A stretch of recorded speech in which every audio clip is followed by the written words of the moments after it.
Well, hello there everyone. We are here in Nisha's kitchen over here. We are in New Jersey and we are joined by Love Merch, is how we all know her from her blog and from her Instagram. And today, as we promised you, we bring you some very special recipes, some very dear recipes, right, Nisha? Yeah. And some recipes that all our viewers can easily make, and some recipes that I know her followers of Love Merch would love to see. So Nisha, welcome to ITV Gold. Thank you for having me. And thank you for letting us be in your kitchen. This is where all of the magic is done, all of the content is created here, right? Yes, this is where the magic happens. And you know, for all of Nisha's followers and for everyone that has been keeping up with her blog, Nisha is known for this one thing that we're starting her little kitchen segment with, and that is none other than chai. Chai, our very friendly Indian drink, our Indian chai, our Indian tea from our culture, something we love. We love it, yes. And Nisha, you have this beautiful Instagram story process that Nisha does, and which is this beautiful image of chai being poured into a cup. Yeah, so Chai simmering. Exactly. I pull the tea like you see chaiwalas do, and then I pour it from a distance to get that nice froth on top. Exactly. And I always do it with a Bollywood song. Yes, exactly. So. And I was just going to say, and then there's like some Hindi music going on. So shout out to, you know, our wonderful Bollywood music. So when I got in touch with our beautiful Love Merch, awesome founder here, Nisha, I was like, you have to start this awesome kitchen segment with chai. So Nisha, I think the viewers already know what's happening. For sure. Yes, I think the followers are about to be super excited because we get Nisha like in her kitchen. So we have literally brought you to Nisha's house now to get you into how she really makes it. So Nisha, to start us off, there's so much going on here. So like, just tell our viewers what's happening in terms of, you know, we have the pot going on, the water is about to start being, you know, boiled, and a bunch of things going on. So go ahead, Nisha. Okay, so this is my everyday masala chai. I have posted on my blog the recipe for this chai masala. This is the one that I use every day. So I think we should just get started. Of course, definitely. So what is step one? So step one is to boil the water. Yes. And then while that's boiling, I usually either grate or I just pound about a knob of ginger. It's like an inch of ginger. And again, it obviously depends on how much you're using, like how much you're making.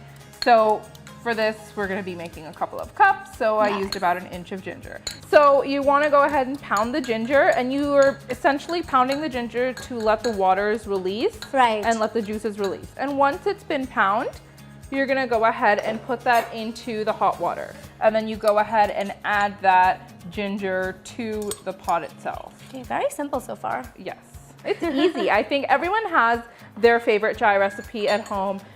This is our favorite chai recipe. And chai masala is so custom to everybody and what you prefer. We prefer more of like an elaichi, cardamom-based elaichi powder, but I know some people like cloves, some people like pepper, so it just all depends on what your taste is. So now that the water is coming to a boil, you're gonna go ahead and add your chai masala. Nice.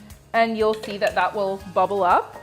And then you're gonna go ahead and add your favorite chai powder or tea leaves. Yes. So this is just loose tea. This is just loose tea. This is just loose tea, yes. While this chai is boiling and it's about to be made, a little shout out to the person who's a little bit behind our beautiful looks for this segment. A shout out to Nisha Angras from Urban Vanity Makeup. Thank you so much for styling us, doing our makeup and hair for this. So once it gets this gorgeous, you know, dark golden amber color, you are gonna go ahead and add milk. So we go ahead and we add the whole milk. Very nice. And we just let it come to, you know, a goldeny color. And obviously the amount of milk always varies depending on how strong you like your chai. Yes. So we don't like it too milky. We like it to have a kick. So this for us is perfect. And now what I'll do is I will give it a few boils and I will pull the tea. And pulling the tea is also something Nisha is known for. Yeah, so when I used to pull the chai, and I'll show you what I mean by pulling, people used to message me like, what are you doing? Why are you doing this? Yes.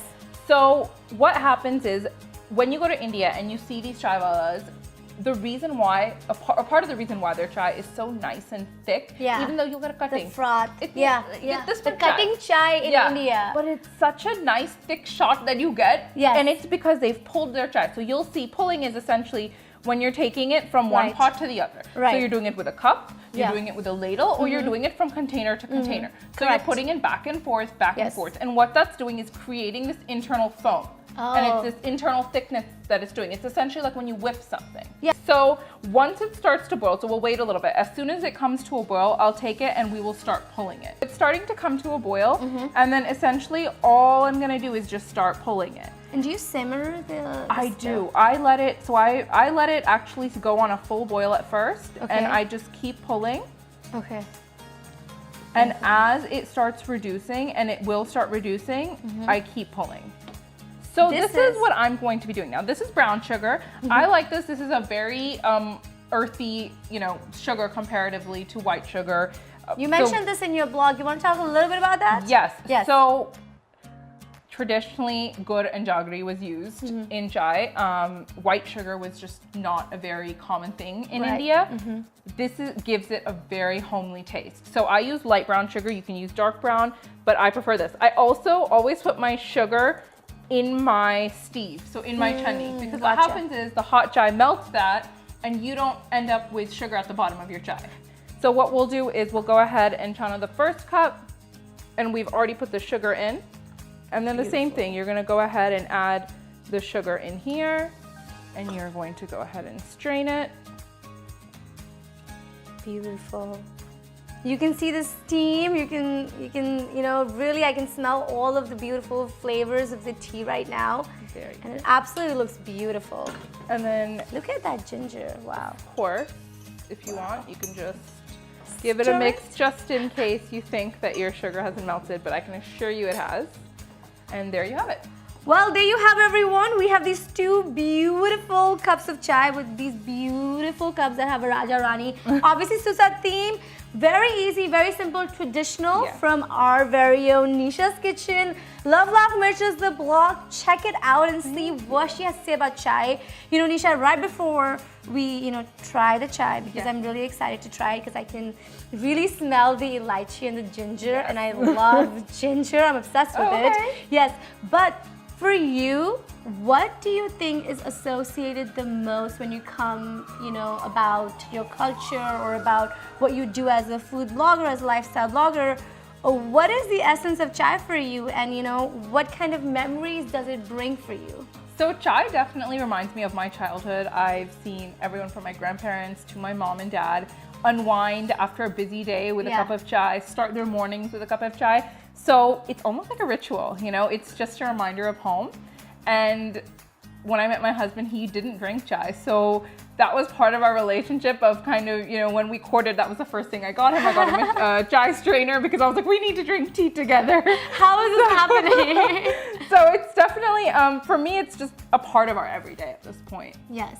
Well, stay tuned with us. When we come back, we have more from our very own Love Mirch and her kitchen here in New Jersey. And right now, before we go, I really want to try this chai, Nisha, and see how we feel. But I hope you all try this recipe and enjoy the chai Nisha style. Come back to us after the short break. Cheers, sis. Cheers. Wow, this is very good. Very good, it's very good. Well, I'm going to enjoy it in this beautiful cup. I am the Raja and she is the Rani, everybody. Well, I'm on the other side. The Rani is on the other side. I'm the Raja and she's the Rani. Everyone stay tuned on ITV Gold. We have so much from Nisha's Kitchen coming back to you. Well, welcome again, everyone. We are still in Nisha's Kitchen from Love Mirch, and as I promised you right before the break, we will bring you here with our beautiful chef of the day who has promised to make us just not one, just not two, but 3 different items that we all need to know in our Indian kitchen. So right before the break, we made you her awesome chai. So Nisha, right now we have an assortment of something that's about to happen. I'm very excited. I know Nisha's very excited too. We bring you an item you can use for lunch, dinner, snacks, or anything else, something that's very easy for all our viewers to make. So Nisha, right before the break, we did chai with your authentic touch and your authentic taste to it. So right now, I also see a bunch of items over here. I know you're still going to keep the authentic touch with it. So what do I have? And I'm very excited. I know the viewers are, so let's go. All right, so we're going to be making an easy Haryali paneer. Hariali essentially means green. Right.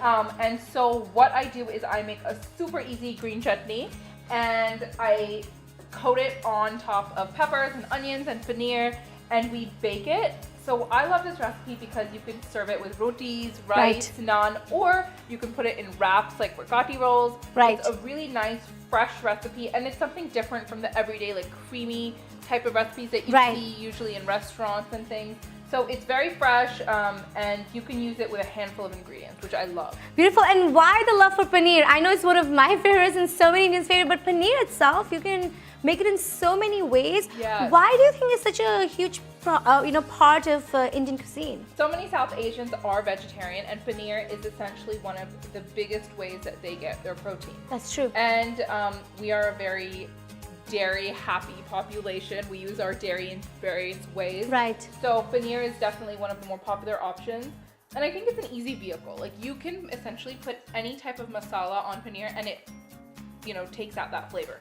You can mash it and it becomes a bhurji. You can use it in cubes, and you can put it in gravy. You can have it dry. That's true. I mean, it's a great filling, and it's a great vegetarian option. Before we go more into this amazing dish that she's about to prepare for us, a little shout out to our stylist and makeup artist for this beautiful segment, Nisha from Urban Vanity. Thank you so much for beautifully styling us. And now going back into exactly what is about to happen with this Hariali paneer. We just told the viewers a little bit about paneer and a little bit about, why this one ingredient is so important in so many Indian dishes. So Nisha, I know the viewers are excited. I know I'm excited. So let's get going. And let's start from how you want to prepare this Hariali paneer. Okay, great. So in the recipe, which is on my blog, I make a paste with some mint and coriander, basically fresh herbs. And so we're gonna go ahead and we're gonna add a spoon or two of that to the marinade that we're going to make. Beautiful. And this could be found on your blog. Yes, so I've included the recipe for this marinade itself on the blog. Beautiful. And in this recipe itself, it's there. So you can see that. So, and Nisha, for people that are not able to make it, would you just recommend any kind honestly, of green if you don't have time to make it, store-bought green chutney will do absolutely fine. I mean, I would suggest buying a mint and coriander green chutney rather than just the green chili one. Okay. Because mint gives it a really nice fresh flavor. Right, and that's exactly what we're trying to get here. Exactly. So we're gonna go ahead and add some of that, and then you will add a tiny bit of oil, and that just helps bind everything together. Definitely. And then we have our ginger garlic paste. If you don't have the paste that you've made at home, you can buy pre-made, or you can honestly just grate some up fresh. You don't need to necessarily have the paste. Grated is fine. So we have your own recipes, mint chutney, freshly grated ginger, and there's oil in there. Ginger garlic, yes. Ginger garlic is in here, and that fresh chutney. And then we're gonna add homemade yogurt as well. Beautiful. So my little one and I love yogurt, so I make it at home. And again, it's free of anything, free of any gelatin or pectin. And then you're just gonna go ahead and whisk that around, and then I will go ahead and add the masala. That looks beautiful. Thank you. And I love this because it's one of those recipes that you can make easily on a weeknight. You don't have to worry about, having things pre-done or pre-made. And when I call this a marinade, but it's an instant marinade. It's nothing that you need to worry about, it hasn't been made. So at this point, we'll go ahead and add the masala. Oh, wow, nice. So we are opening Nisha's very popular namak dani here, everybody. Yes. So masala namak dani, it's known by many things, and almost every South Asian has one in their kitchen. So I'm gonna go ahead, what I always like to do is I like to start off with a very little bit amount of salt, and then I add as I go. Wow, that's so fragrant. Everything smells so fresh. It smells like you just grinded it, and I smell the mint, and mint is literally one of my favorites. And if viewers can watch how beautiful the masalas are looking. Thank you. Yes, it's a beautiful bright color. So Nisha, while you're stirring this, what did we add from here? So I went ahead and added a little bit of salt, a little bit of cumin powder. Cumin powder, freshly baked. That is fresh. Yes, that's freshly ground. Nice. And I grinded it in my coffee grinder, which I don't use for coffee, only for spices. It's a spice grinder, essentially. Key tip from our very own food blogger, Nisha, grind your spices in a coffee grinder. Now, I know that's not always possible. Yes. That's try. Yeah. And see but so I've used some salt, I've used some jeera powder, which is cumin powder. I've used dhania powder, which is coriander powder, Right. a little bit of lal mirch. I haven't used haldi because I want that bright green color to be there. Right. And then I'm gonna go ahead and add a little bit of chaat masala to it. Beautiful. And if for all our viewers, this smells so good.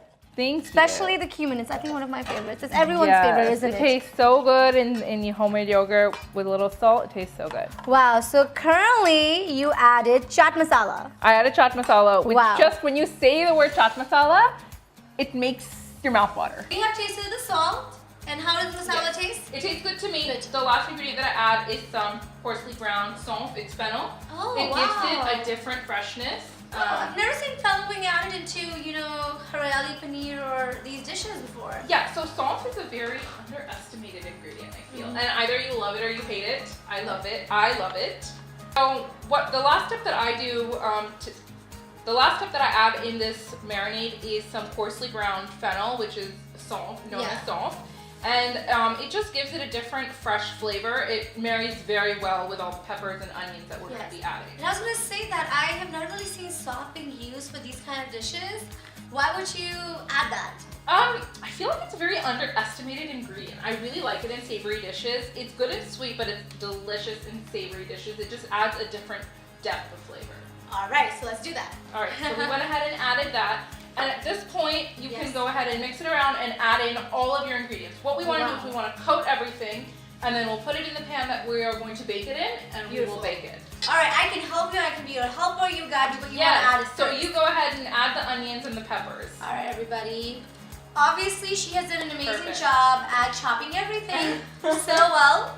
If it was someone like me, I could also probably need help with that. Oh my gosh, you could buy pre-cut. There you go. You make it even easier. Wow.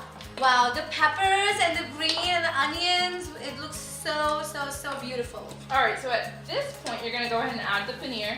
So in the green chutney, in the marinade, we've gone ahead and added the peppers, the onions, and then you add the paneer, and you just make sure that everything is coated well. All right, so we're almost done with the marinade, right? Yep, this is it. All right, Nisha, so we have this almost ready. The paneer looks pretty nicely coated. I think I've done an amazing job. You've done a great job.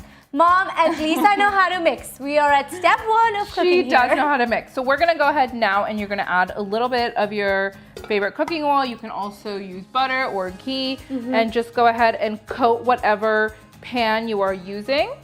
So what kind of pan would you recommend for this kind of a dish? I would definitely recommend a heavy pan. So you can use a cast iron pan, anything that's oven safe. Right. A casserole dish would do fine.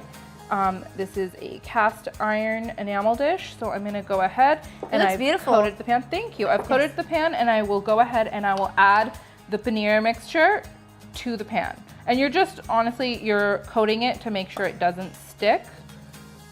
Wow. And Looks beautiful. Thank you. And you'll go ahead and add it on there, and then what we'll do is we will go ahead and bake it. Very nice. So we're baking this. We're baking this, Wow. so you can make this on the stovetop, but what I love about this dish is that you can bake it, you can broil it, you can use a toaster oven for it because paneer takes little to no time to cook. True. And the best part about this dish is you want that crunch in your vegetables. That's true. That really is true. And also, I'm a huge proponent of baking because I personally, as a young South Asian, I really think baking is so much healthier. And if we can still sustain my flavors of like, all the flavors all the Indian flavors, why not? Why So not? much better than Exactly. frying, so much better than putting extra oil. And that's why I like it. So it a little bit imparts that tandoor type flavor, which is why I like it. All right, everyone, we have this almost ready. It's about to go in the oven and it's about to cook. Nisha? So what you want to do is you want to preheat your oven to 425. Okay. And you're going to preheat it and you're going to bake it for about 15 minutes, depending on the quantity you're making. And then the last 5 minutes are going to be on broil mode. Because you want a little bit of the vegetables and the paneer to char up, just like a tandoor would do. Okay, so there are 2 steps. There's baking and then there's broiling. Exactly. Okay, perfect. So everyone, the paneer is almost ready. We have been watching the oven. It went from baked to broil. I can tell you that, but I know Nisha will tell you more details on it.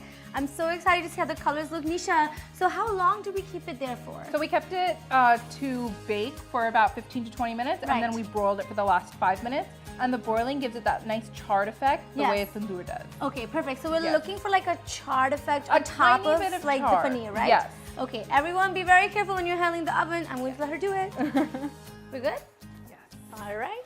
Thank you. Your helper got you. A little bit of help is, no harm to anybody. Wow, this looks beautiful. And obviously, this is like sizzling. Yes. It's very hot.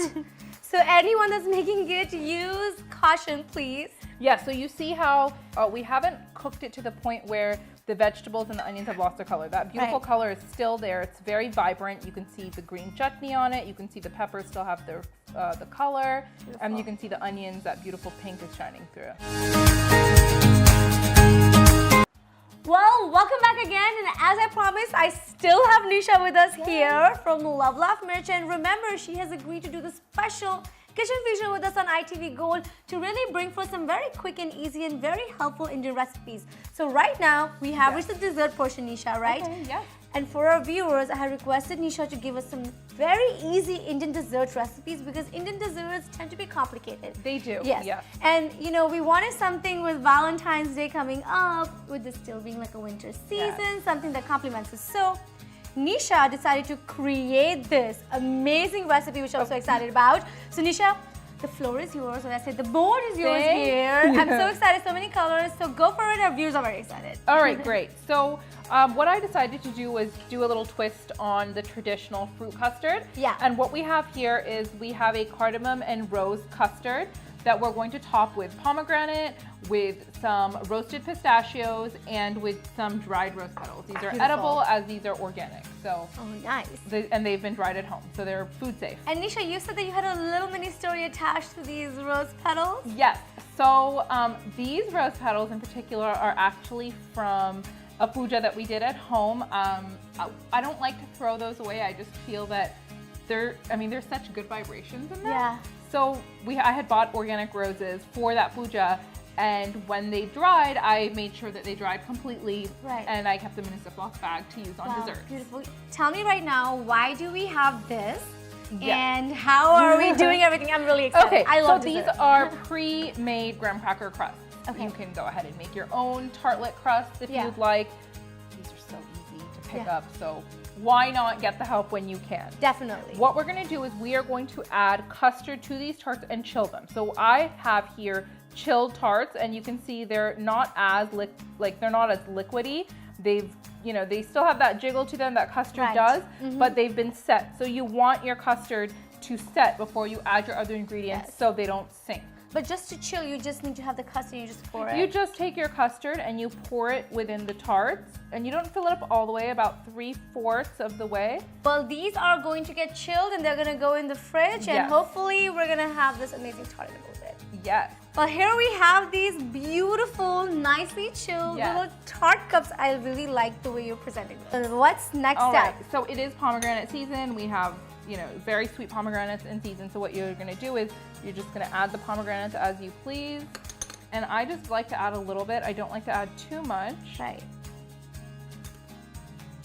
Just so that you have certain flavor attached. Yes. And then you're going to go ahead and add your roasted pistachio. I did pre-roast this. I think it gives it a little bit of a different flavor profile once it gets roasted. The nuttiness really is, brings it up a notch. This looks so nice. And then you're going to go ahead and just add a couple of crushed rose petals to it. Beautiful. Just to give it that special Valentine's Day touch. Wow. Wow. And you're good. And there you have, everyone. Beautiful, beautiful dessert items by Nisha. Wow, this looks so nice. One thing that I firmly believe in about cooking, whether it's cooking homemade recipes that you have been passed on from generations or recipes that you're creating in your kitchen, is getting the family involved. I am a huge advocate for cooking together as a family and eating together as a family. Yeah. So I think one of the biggest reasons that my daughter does eat a lot of spices and loves Indian food is because she's seen me from day one prepare it. Like, we've done it together. I have her get her hands dirty and make that roti atta with me. I have her, stir the spices with me. And family dinners are huge for us. So when she sees that we're eating the same foods that she has, it definitely helps her associate that with home food. Wow. Well, on that beautiful message of bringing love and bringing family and bringing food, again, thank you so much, Nisha. I enjoyed this. Everyone on our crew enjoyed it. Stay tuned on ITV Gold as we bring you so much more from our people to your people, our voices to your voices. I'm Aditi Lamba signing off with cameraman Raja Bhatti. Stay with us, we have a lot more to show.